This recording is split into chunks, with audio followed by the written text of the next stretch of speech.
Hello दोस्तों, स्वागत करते हैं आपके अपने YouTube channel SA of India academy में। इस वीडियो में पढ़ने वाले हैं क्लास 10 की मैथ, जो कि पिछले वीडियो में जहां तक मेरे क्वेश्चन सॉल्व किए थे वहां से आगे करेंगे। पिछले वीडियो हमने 1 से लेके 5 तक किए थे, अब आगे 6 से लेकर करना है। चलो फटाफट वीडियो को शुरू करते हैं। यदि आप नए हैं तो हमारे चैनल सब्सक्राइब कर वीडियो को लाइक कर दें। दोस्तों, हमारा पहला क्वेश्चन है यूक्लिड विभाजन एंड विभाजन के प्रयोग से 90 और 144 का एचसीएफ ज्ञात कीजिए। 90 और 144 का एचसीएफ। सवाल नंबर 6, 90 और 144 का एचसीएफ क्या करना है इससे यूक्लिड विभाजन और विभाजन के प्रयोग से। तो चलो फटाफट से करते हैं।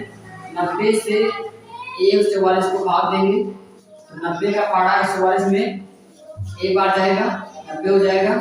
घटाएंगे तो कितना आएगा 4, क्या कितना आएगा आ जाएगा 5। अब देखो 90 का पहाड़ा 54 में नहीं जाएगा। 90 को 54 के लिए क्या बनाएंगे भाजक। इस 90 को यहाँ लिखेंगे। 54 का पहाड़ा 90 में एक बार जाएगा, 54 को नीचे लिखेंगे और घटाएंगे कितना है, यहाँ पर हासिल आएगा तो 10 में से 6 जाएगा 4, यहाँ बचा 8, वहां से 5 जाएगा तो 3। अब देखो 54 का पहाड़ा 36 में नहीं जाएगा तो इस 36 को इस 54 के लिए क्या बनाएंगे भाजक। इस 54 को अंदर लिखेंगे। अब देखो 36 का पहाड़ा 54 में एक बार जाएगा, 36 को नीचे लिखेंगे। घटाएंगे तो 14 में से 6 जाएगा तो आएगा 8, यहाँ पर 4 में से 3 जाएगा तो 1। अब 36 का पहाड़ा 18 में नहीं जाएगा तो इस 18 को 36 के लिए क्या बनाएंगे भाजक। इस 36 को यहाँ अंदर लिखेंगे। अब बताओ 18 का पहाड़ा 36 में 2 बार जाएगा, 18 दूना 36। अब देखो ये एचसीएफ कितना है, तो एचसीएफ ऑफ किसका 90 और 144। 90 और 144 का एचसीएफ कितना आ गया। लास्ट बार में जो भाजक आता है, लास्ट वाला भाजक कितना है 18। तो हमारा 18 क्या हो गया, इन दोनों संख्याओं का एचसीएफ 18 क्या हो गया हमारा आंसर। हमारा 7वां सवाल बोल रहा है कि यूक्लिड दर्शाइए कि कोई भी धनात्मक विषम पूर्णांक 6q + 1 6q + 3 6q + r के रूप का होता है जहां q कोई पूर्णांक है। तो हमें दिखाना है कोई भी पूर्णांक जो होता है 6q + 1 के रूप का होता है। 6q + 1 6q + 3 और 6q + r के रूप का, सॉरी 6q + 5 के रूप का होता है। क्योंकि हम जानते हैं we know that, हम जानते हैं क्योंकि हम जानते हैं कि जो हमें पता था ये सूत्र a बराबर bq + r। इस सूत्र कैसे आया था, क्यों आया था, इसे हमने पहले जो पहला वीडियो था जिसमें हमने सेंटर पेरिमेट्रिक के बारे में बताया था, उसमें बताया था ये जो भाज्य है ये भाजक है, भागफल है, शेषफल। तो देखो यहाँ पर अगर इससे इसकी तुलना करो तो देखो यहाँ a बराबर देखो a बराबर 6q + 1 लिखा है। तो देखो r के स्थान पे कितना है 1, r के स्थान कितना है 1 और q तो q है, b के स्थान पे कितना दिया है 6, b के स्थान पे 6 दिया है। तो हम मानेंगे b बराबर कितना 6 और फिर r बराबर जो होता है, हमने बताया था कि जो r है शेषफल भाजक से हमेशा क्या होता है छोटा। तो माना क्या लिखेंगे, माना एक पूर्णांक क्या मानेंगे, माना एक कोई धनात्मक पूर्णांक है। सवाल नंबर 7, माना एक कोई धनात्मक पूर्णांक है, कोई धनात्मक क्या है पूर्णांक है जहां b बराबर कितना 6, जहां b बराबर कितना 6 और जब b बराबर 6 है तथा दो पूर्णांक q तथा r ऐसे अस्तित्व में होंगे कि ऐसे अस्तित्व में होंगे कि a बराबर bq + r। हम जानते हैं अगर इसमें हमने माना है ये तो a है, b कितना माना है 6 रख देंगे, b के स्थान पे 6 q लिखा है प्लस r। अब देखो तो सूत्र क्या बना a बराबर 6q + r। हम जानते हैं जो a होता है, सॉरी जो b होता है वो r से क्या होता है बड़ा, और जो r होता है वो 0 के बराबर होता है या 0 से क्या होता है बड़ा होता है। ये हमें पता है क्योंकि शेषफल है और क्या है भाजक, भाजक शेषफल से क्या होता है बड़ा होता है। अब देखो जब हमने माना है कि जब b कितना है 6, b कितना है 6, तो बताओ r कितना हो सकता है? 0 हो सकता है, 1 हो सकता है, 2 हो सकता है, 3 हो सकता है, 4 हो सकता है, 5 हो सकता है, लेकिन 6 नहीं हो सकता है, क्योंकि जो b है वो क्या है 6 है, और r क्या होता है b से छोटा होता है। अगर b 6 है तो r क्या होगा 0, 1, 2, 3, 4, 5, तो रहेगा 6 नहीं हो सकता। अब देखो जब a बराबर, जब हम यहाँ क्या रखें b बराबर क्या रखें r बराबर 0, इसी समीकरण में जब r बराबर 0 रखें, क्या रखें 0, तब a बराबर क्या हो जाएगा 6q प्लस यहाँ 0 हो जाएगा, r के स्थान क्या हो जाएगा 0, और जब r के स्थान पर 1 रखें तब a बराबर कितना हो जाएगा 6q प्लस r के स्थान पे 1 रखा है 1 हो जाएगा, और जब r के स्थान पे कितना रखते हैं 2, जब r के स्थान पे 2 रखेंगे तब a बराबर कितना हो जाएगा, तब a बराबर 6q प्लस r के स्थान पे कितना रखा है r के स्थान पे 2 ना, यहाँ तो रखो क्या हो जाएगा 2, और जब r बराबर कितना रख देंगे 3, तब a बराबर कितना हो जाएगा 6q प्लस, यहाँ कितना हो गया r के स्थान पे 3, यहाँ क्या हो जाएगा 3। इसी प्रकार जो करेंगे जब r बराबर 3 तब a बराबर 6q प्लस 4, जब r बराबर 4 तब a बराबर 6q प्लस 5, सॉरी यहाँ तो हो गया, यहाँ 4 रहेगा तो यहाँ क्या रहेगा 5। अब देखो जब r 0 रखे हैं तो a बराबर कितना है 6q, मतलब यहाँ 0 कोई महत्व होता नहीं। देखो 0 क्या है सम संख्या होती है, तो ये क्या है सम, देखो इधर ये 1 है ना पीछे वाला, देखो ये पीछे क्या है 1, ये क्या होता है विषम, एक बार क्या होगा विषम, और ये क्या है पीछे देखो ये दो सम है ना, तो क्या होगा सम, और देखो पीछे 3 दिया है 3 विषम है, विषम होगा, और ये क्या है पीछे 5 4 है, 4 क्या है सम, 5 क्या है विषम। अच्छा तुमसे पूछा गया था कि आइए कि धनात्मक पूर्णांक विषम पूर्णांक 6q प्लस 1 6q प्लस 3 या 6q प्लस 5 के रूप का होता है। देखो धनात्मक पूर्णांक 6q प्लस 1 6q प्लस 3 और 6q प्लस 5 के रूप के विषम धनात्मक पूर्णांक आए हैं।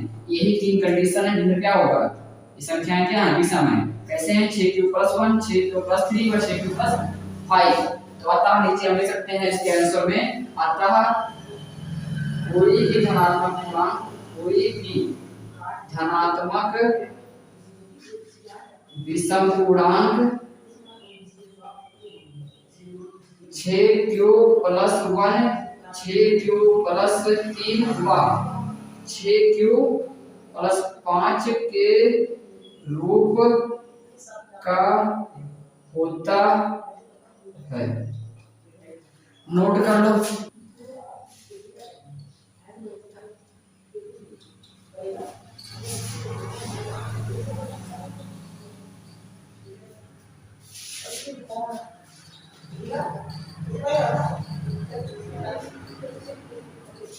अच्छे से पढ़ते रहो। हमारा अगला क्वेश्चन है दिया है क्वेश्चन नंबर 8 है, किसी परेड में 616 सदस्यों वाली एक सेना की टुकड़ी को 32 सदस्यों वाले एक आर्मी बैंड के पीछे मार्च करना है। दोनों समूहों को समान संख्या वाले स्तंभों में मार्च करना है। उन स्तंभों की अधिकतम संख्या क्या होगी जिसमें वे मार्च कर सकते हैं। देखो यह किसी परेड में 616 सदस्यों वाली एक सेना की टुकड़ी है। तो हम लिख सकते हैं परेड में सेना क्या, सवाल नंबर 8 है, क्या लिखते हैं सवाल नंबर 8 हम लिख सकते हैं क्या, परेड में दिया है सेना, परेड में सेना की टुकड़ी पर सदस्यों की संख्या कितना दिया है 616। अब देखो और दिया है इसमें कह रहा है कि कितना 32 सदस्यों वाली एक आर्मी बैंड के पीछे मार्च करना, मतलब आर्मी बैंड में सदस्यों की संख्या कितनी है, आर्मी बैंड में सदस्यों की संख्या, आर्मी बैंड में बैंड में सदस्यों की संख्या कितना दिया है 32। तो पूछ रहा है कि उन स्तंभों की अधिकतम संख्या क्या होगी जिनमें वे मार्च कर सकते हैं। तो मार्च कर सकने वाले स्तंभों की अधिकतम संख्या पूछ रहा है। क्या पूछ रहा है? मार्च कर सकने वाले, मार्च माने चलना, उस लाइन में चल सकते हैं। तो मार्च कर सकने वाले अधिकतम सदस्यों की संख्या, अधिकतम सदस्यों की संख्या, अधिकतम सदस्यों की संख्या। अब बताओ, जब अधिकतम पूछे, क्या पूछे? अधिकतम। हम जानते हैं अधिकतम मतलब हाईएस्ट, समझो क्या बताए थे। अधिकतम मतलब हाईएस्ट, हम जब शुरू में बताए थे पहले वीडियो में, तो जो नहीं देखा हो जाके देख ले।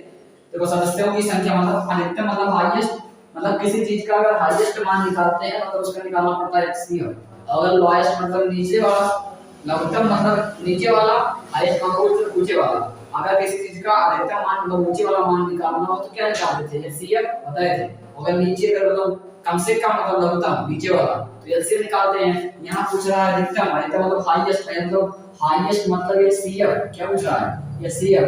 अब बताओ HCF किसका किसका? 32 और कितना है 616। इन दोनों को क्या निकालना है? HCF। सवाल खत्म। HCF निकालने के वो सिंपल तरीका भाग लगा दें, गुणनखंड लगा दें। मान लो भाग लगा देते हैं, 32 से 616 को भाग दे देते हैं। तो भैया HCF कैसे निकलेगा? 32 का पहाड़ा 61 में एक बार जाएगा, 32 हो जाएगा। यहाँ से घटासी लाएगा, 11 में से 2 जाएगा तो 9 आएगा, बचा 5 में से 3 जाएगा 2 आएगा, बचा 9 उधर जाएगा, 6 उधर जाएगा। 32 का पहाड़ा 296 में कितनी बार जाएगा? पीछे के एक गायब हुए, पीछे की एक गायब हुए, तो 3 का पहाड़ा 29 में 3 9 27 9 बार जाएगा। 9 से बढ़ाकर 9 दूनी 18 के 8 हाथ से बचा 1 2 9 3 27 1 28। यहाँ से घटाएंगे, जहां से आएगा 16 में से 8 जाएगा तो 8 आएगा, हाथ से बचा यहाँ 9 8 से 8 कैंसिल, 2 से 2 कैंसिल। अब 32 का पहाड़ा 8 में नहीं जाएगा तो इस 8 को इस 32 के लिए क्या बनाएंगे? भाजक। 32 को अंदर लिखेंगे, 8 का पहाड़ा 32 में 4 बार जाएगा, 32 हो जाएगा, अब कट जाएगा। तो कितना है HCF? इन दोनों संख्याओं का HCF कितना आ गया? लास्ट में जो भाजक आता है लास्ट वाला कितना आया? 8। तो मतलब ये 8 क्या हो गया? तो संख्याओं का HCF हुआ। अब यही क्या हुआ? आर्मी को यही हुआ, आर्मी पैरेड में मार्च कर सकने वाले अधिकतम सदस्यों की संख्या कितना होगी? 8। ये हमारा क्या होगा? आंसर नोट कर लो, तो आप कर दे रहे हैं 11। तो अगला क्वेश्चन है क्वेश्चन नंबर 9, देखते हैं पहले मिटा दे इसे। क्वेश्चन नंबर 9 तुम लोग देखो तब पढ़ो, हो सकता आ जाए। क्वेश्चन नंबर 9 पूछ रहा है, क्वेश्चन नंबर 9 कह रहा है कि यूक्लिड विभाजन परिमेयिका का प्रयोग करके दर्शाइए कि धनात्मक पूर्णांकों का वर्ग किसी पूर्णांक m के लिए 2m या 2m+1 के रूप का होता है। देखो कह रहा है कि धनात्मक पूर्णांकों का वर्ग, तो इसके लिए पहले मानते हैं माना वही पिछले तरीके से, माना एक कोई धनात्मक पूर्णांक है, माना एक कोई धनात्मक क्या है? कोई धनात्मक पूर्णांक है,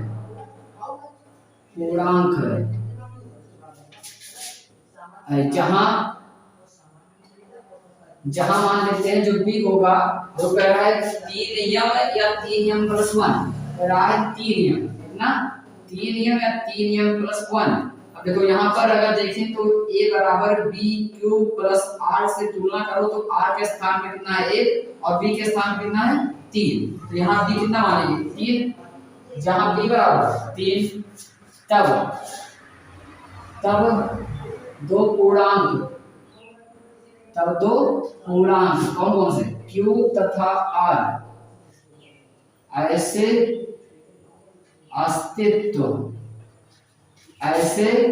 अस्तित्व में होंगे कि अब देखो यहां से जो a बराबर क्या होगा?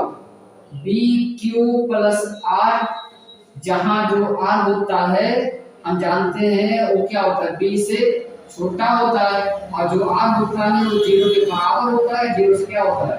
बड़ा, ग्रेटर देन, पता है ना ये। तो यहाँ से अब जो आर होगा, जो आर क्या होगा, यहाँ रख देते हैं ए बराबर बी कितना है 3, तो 3 क्यूब प्लस क्या हो गया आर। अब देखो यहाँ पर, यहाँ आर कितना होगा, आर 0 हो सकता है, बताए थे, 1 हो सकता है, 2 हो सकता है। जो वीडियो पिछला वीडियो ना देखा हो पहले आप परिचय को देखने के लिए समझ में आएगा।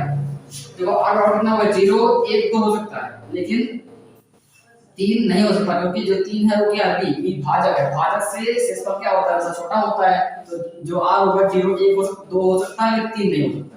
अब देखो जब इसी तरीके से भी रखेंगे तो यहाँ पर ए बराबर कितना हो जाएगा 3 क्यूब, पहली बार 0 हो जाएगा, और ए बराबर 3 क्यूब प्लस 1 हो जाएगा, ए बराबर 3 क्यूब प्लस क्या हो जाएगा 2। जब आर का मान पहली बार 0 रखेंगे कितना आएगा, और कितना आएगा, और आर का मान 1 रखेंगे कितना आएगा, आर का मान 2 रखेंगे तो कितना आएगा।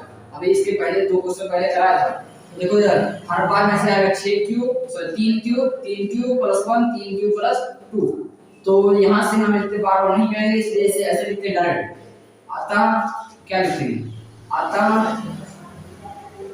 कोई भी धनात्मक विषम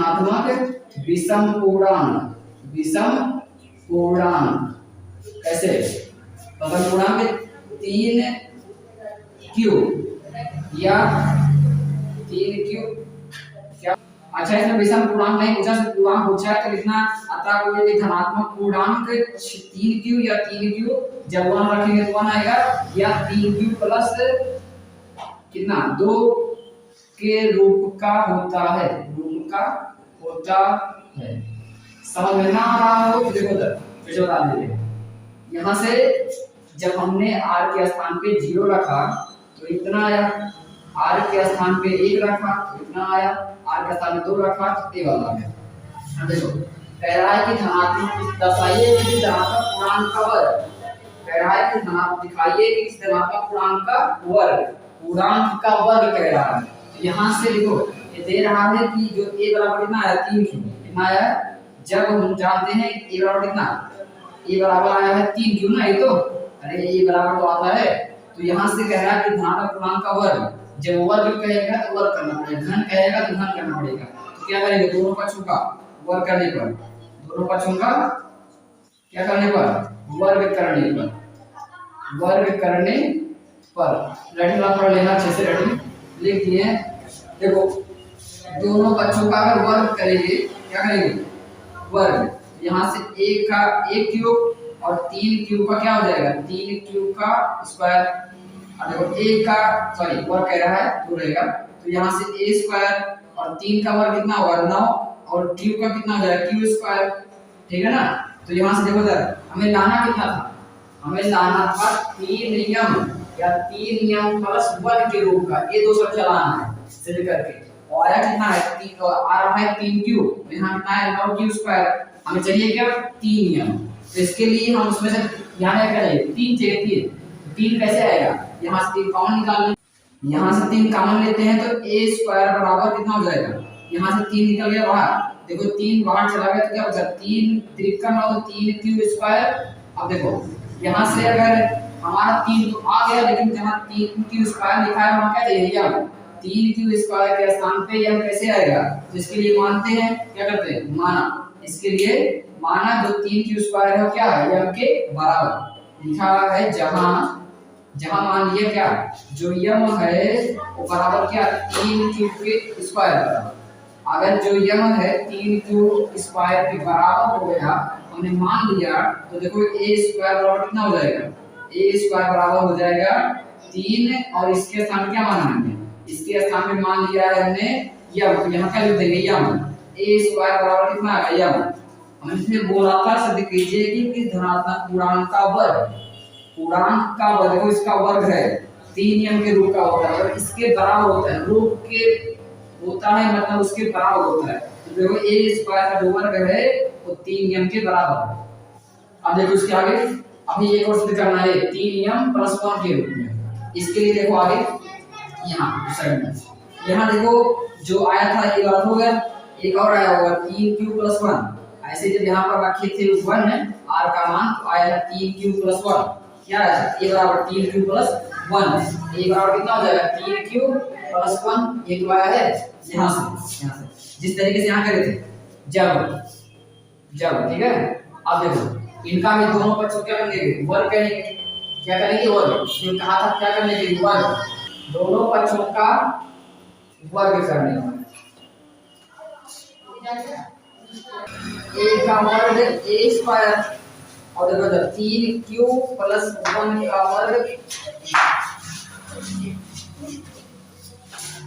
a का वर्ग a स्क्वायर और 3q प्लस 1 का होल स्क्वायर। देखो इधर a प्लस a हो गया a क्या हो गया b a प्लस b का होल स्क्वायर।